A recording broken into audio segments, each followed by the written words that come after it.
שלום למגולשים יקרים ותוכים שלנו, גם אנחנו צוות בובה של לילה מחממים נועים לקראת הפיינל פור, לדידי אלי אוחנה, אלי יקירי מה שלומך?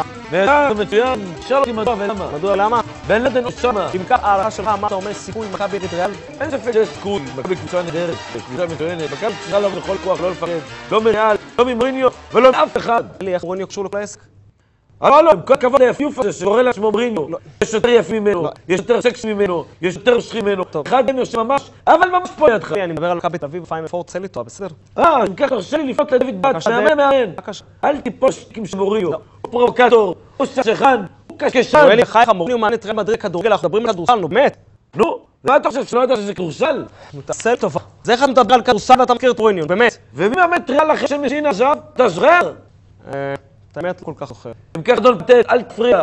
בקיצור דוד, תיזהרו על הרגליים. מוריניו בונקריסט, כמו הלחמן, רק יותר סקסי. טוב, אם כך, דיוויד, מה שנותר לכם זה שיהיה הרבה בהצלחה לכם, לקבוצה, ואתם גולשים, תישארו איתנו, הרבה תקועים, הרבה בלגן, תהיו איתנו כל סוף שבוע, זה יתראות. ביי ביי חרב. חייך, אני אזמין אותך לפה לדבר... לא, תקשיב טוב, אתה מדבר עם לי אוחנה. אני אזמין אותך לפה לדבר על מכבי תל אביב כדורסל, אימפריה. איזה אימפריה? תעזוב אותך, אימפריה.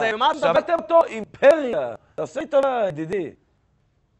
עוד פעם אנחנו בשידור? תגיד לי, אדון צלם, תלחץ שם על הסוף, באמת. אדון צלם, תקשיב טוב, אתה לא צריך לאחד גזע המוח, נתק את הצלמה, ברגע זה. טוב, פעם אחרונה שאני אזמין אותך לדבר כדורסל. פעם אחרונה שבכלל רואה את פרצוף איך שחייל זוז.